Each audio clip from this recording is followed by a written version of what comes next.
Assalamualaikum warahmatullahi wabarakatuh. Kembali lagi ke kisah-kisah misteri. Kali ini kisah misteri akan menceritakan kisah misteri berjudul Tragedi Mengerikan di Desa Terkutuk. Sebelum masuk pembahasannya, alangkah baiknya sahabat kisah misteri support channel ini dengan cara like channel ini dan subscribe channel ini. Juga jangan lupa bunyikan lonceng supaya tidak ketinggalan cerita lainnya. Berikut ceritanya. Desa Terkutuk. Pak, sepertinya Bapak akan menang. Selisih suara sudah 3.000 suara, ucap Pelan sambil berbisik ke telinga bapakku yang saat itu duduk di tepat di sampingku. Iya, Nduk, berdoa saja. Semoga perjuangan kita membawa hasil, sahut bapakku dengan raut wajah yang terlihat cukup tenang. Namun anehnya, di tengah-tengah kami masih menunggu surat suara selesai, sore itu tiba-tiba kami berdua dihampiri oleh Yai Bahri yang ku tahu. Beliau adalah salah satu sesepuh yang ada di desa ini. Selamat ya Le, tanggung jawab desa iki mariki ono ndek pundakmu. Selamat ya nak, setelah ini tanggung jawab desa ini ada di pundakmu, ucap Nyai Bahri sambil duduk di barisan kursi yang berada di tempat belakangku. Mendengar hal itu, bapakku pun seketika nunduk sembari mencium tangan Nyai Bahri, serasa menghormati sosok beliau yang juga memang ku kenal sebagai guru spiritual bapakku dan keluargaku tersebut. Ya Mbah, minta restu ya, jawab bapakku. Tapi anehnya, bukannya membalas ucapan bapak, Nyai Bahri sore itu malah terlihat cemas melihat bapakku yang waktu itu tinggal selangkah lagi akan menjadi pemimpin desa ini. Mengetahui hal itu, aku pun hanya diam sambil merasa aneh dengan tingkah Nyai Bahri yang terlihat sangat berbeda dari biasanya. Nyai Bahri, yang biasanya kulihat selalu murah senyum dengan wibawanya, sore itu beliau sepertinya benar-benar terlihat kecewa dengan apa yang terjadi di desaku itu. Dan tidak lama setelah itu, beliau juga tiba-tiba terlihat berdiri dan pergi meninggalkan tempat duduknya dan berjalan ke belakang entah kemana. Singkat ceritanya, sekitar pukul 4 sore waktu setempat, bapakku akhirnya dinyatakan telah memenangkan pemilihan kepala desa yang waktu itu hanya diikuti oleh 2 orang saja. Pak Tarjo, yang menjadi satu-satunya lawan bapakku saat itu, tiba-tiba juga terlihat pergi meninggalkan tempat perhitungan suara dengan tidak sekalipun menegur bapakku. Sore itu, suasana desaku seketika riuh dengan suara pendukung bapak yang terlihat bergembira dengan hasil perhitungan suaranya, dan dibandingkan terbalik dengan para pendukung Pak Tarjo. Waktu itu mereka terlihat seketika pergi diiringi dengan suara mopat yang tidak terdengar dengan sangat keras. Kamu habis ini hancur. Aku akan merusak desa ini. Lihat saja, tunggu saja waktunya, ucap salah satu pendukung Pak Tarjo dengan disahuti suara pendukung bapakku yang saat itu terus bergembira karena kemenangan bapakku. Kalau kalah ya kalah saja, gak usah sok keras, sahut pendukung bapakku. Karena aku menganggap jika hal seperti itu sudah biasa dalam demokrasi, akhirnya aku pun tidak menghiraukan sambil ikut terus berjabat tangan dengan warga desa itu satu persatu. Singkat ceritanya, setelah semua selesai, sore itu bapakku diarak keliling desa yang akhirnya sampai ke rumahku sekitar malam hari. Malam harinya, di rumahku pun terus kedatangan tamu yang ingin mengucapkan selamat kepada bapakku. Saudara, tetangga hingga perangkat desa yang sebelumnya malam itu juga silih berganti mengunjungi rumahku. Hingga akhirnya waktu pun berlalu begitu saja. Kini bapakku telah resmi dilantik sebagai kepala desa baru di usianya yang menginjak 55 tahun. Desaku ini terletak di salah satu kabupaten yang ada di Jawa Timur. Terletak jauh di perbatasan antara kota yang juga jauh dari jalan raya. Akses menuju desaku memang bisa dikatakan masih sangat sulit dengan hanya bisa dilalui oleh kendaraan kecil saja.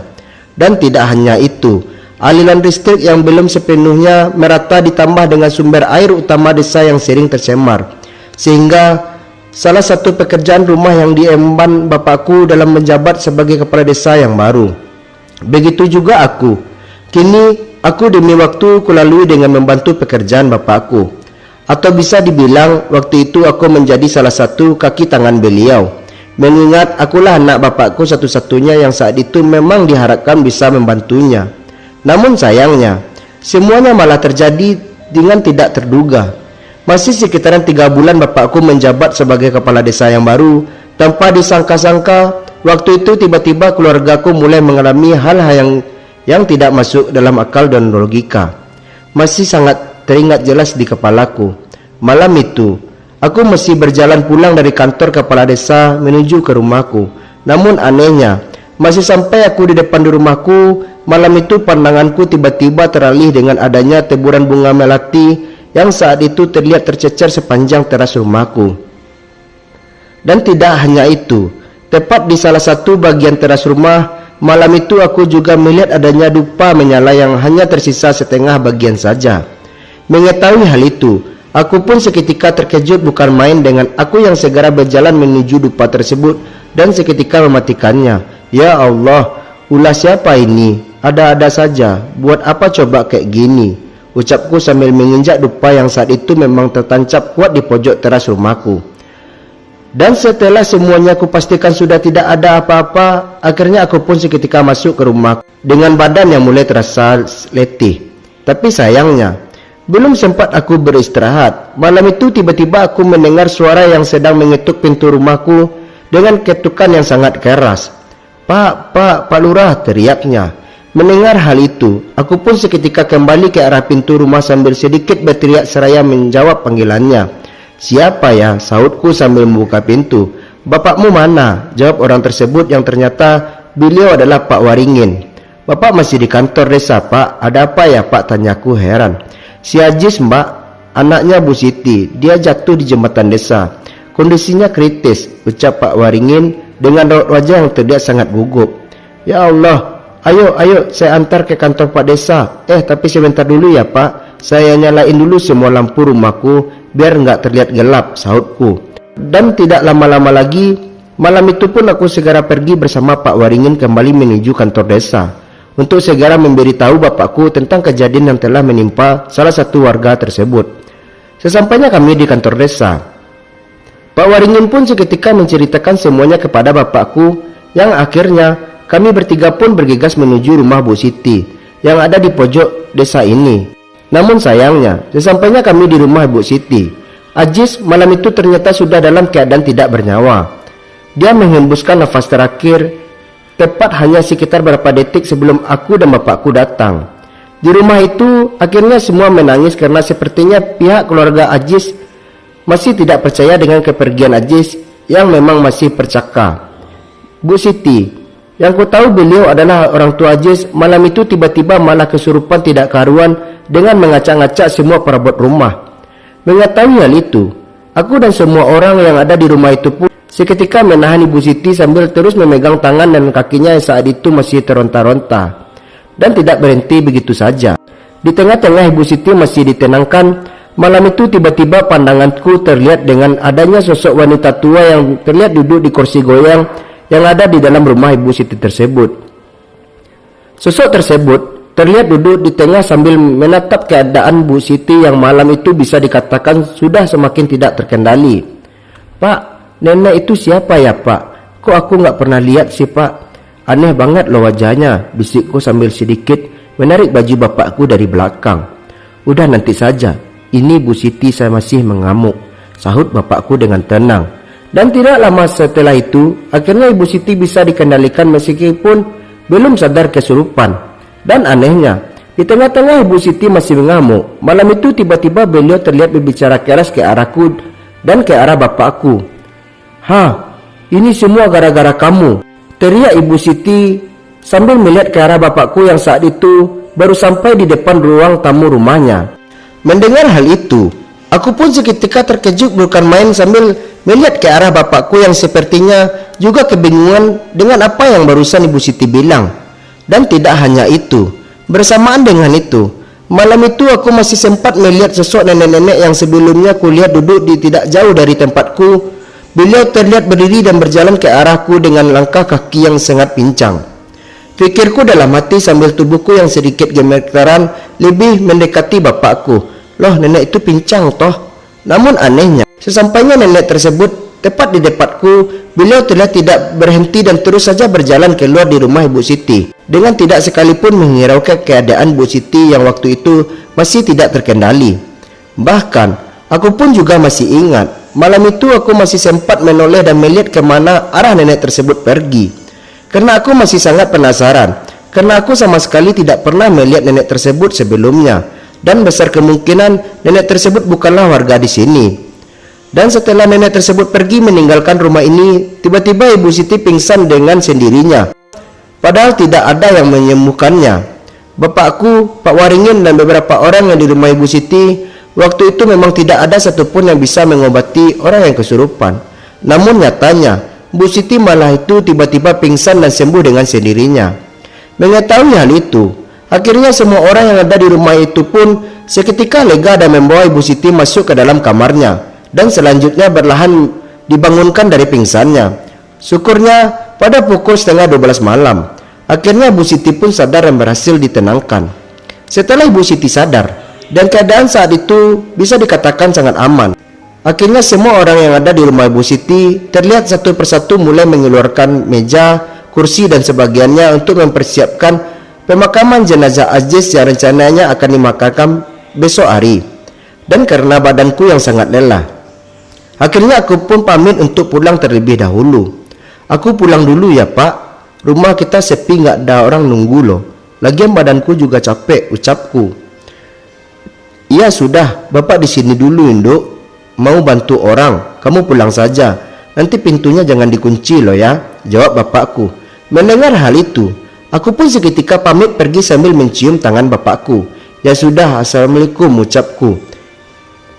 Bapak Putri kuantar, jalan gelap loh, ini sudah tengah malam. Apa nggak takut? Teriak Mas Doni yang saat itu juga kebetulan ada di rumah Ibu Siti. Enggak usah Mas, aku berani kok, jawabku dengan sopan. Dan setelah semuanya selesai, aku pun malam itu pergi meninggalkan rumah Ibu Siti dan berjalan kaki menuju kembali ke rumahku. Di desaku ini terletak rumah warga memang saling berjauhan. Jarak antara rumah memang selalu dipisahkan dengan kebun pribadi milik warga. Mulai kebun kopi, kebun pisang hingga kebun-kebun yang tidak terawat. Hal itu yang akhirnya membuat kondisi desaku itu dikatakan sangat sepi jika sudah malam hari, dan tidak berhenti di situ saja. Lampu penerangan yang memang masih jarang sekali ditambahkan di jalan yang masih belum diaspal sudah menandakan jika desaku benar-benar berada di pelosok kota ini. Singkat ceritanya, malam itu pun aku pulang dari rumah Bu Siti dengan berjalan kaki. Ketika masih di tengah perjalanan pulang, malam itu kembali melihat adanya sosok nenek-nenek pincang yang sebelumnya pernah berada di rumah Ibu Siti tersebut. Nenek tersebut terlihat duduk di depan salah satu rumah warga yang ku tahu. Rumah warga tersebut adalah rumah Pak Ilham. Mengetahui hal itu, aku pun seketika mengira jika nenek tersebut adalah warga Pak Ilham. Oh alah, nenek pincang itu keluarganya Pak Ilham, tau pikirku.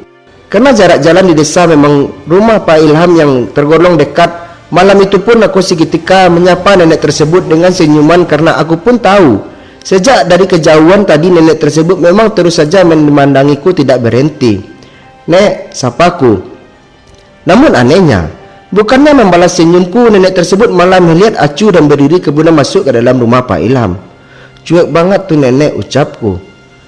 Dan dengan tidak menghiraukan semua itu, akhirnya aku pun terus melanjutkan langkahku menuju ke rumahku yang memang masih berjalan sekitar 200 meter jauhnya. Tapi sayangnya, semuanya tidak berhenti di situ saja. Belum lama aku melewati rumah Pak Ilham, malam itu aku kembali merasakan keanehan di tengah jalan.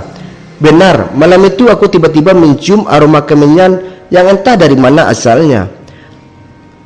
Merasa hal itu, tentu saja aku pun seketika berlari dengan melihat ke arah jam tanganku yang ternyata malam itu sewaktu sudah menunjukkan jam 12 dini hari.